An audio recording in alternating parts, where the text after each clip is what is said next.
మేం పడ్డ కష్టాలు మా పిల్లలు పడొద్దు అని ప్రతి ఒక్క పేరెంట్ అనుకుంటూనే ఉంటారు.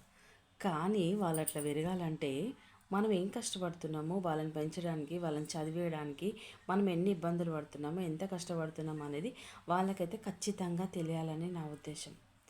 తెలియకపోతే వాళ్ళకేముంది, బాగానే ఉంది, అంత బాగానే సాఫీగా జరుగుతుంది అనుకుంటారు. తప్పకుండా తెలియాలి. బాధ్యతలు తెలిసినప్పుడే ముందు బ్రతుకు బాగుంటుంది. బాధ్యతలు తెలియకుండా ఎప్పుడు పెంచొద్దు పిల్లల్ని. వాళ్ళు కష్టపడద్దు అనుకోవడం కరెక్టే. వాళ్ళు కష్టపడొద్దంటే ఇప్పటి నుంచే కష్ట సుఖాలంటే ఏందనేది వాళ్ళకి తెలియాలి.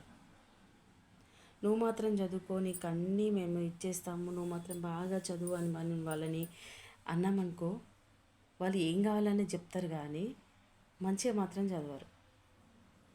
అందుకనే మనం పడుతున్న కష్టం చెప్పి వాళ్ళని చదువు ఎంత ముఖ్యమో అనేది వాళ్ళకి తెలిసేలాగా, బరువు బాధ్యతలన్నీ తెలిసేలాగా మనం పడుతున్న కష్టం తెలిసేలాగానే పెంచాలి.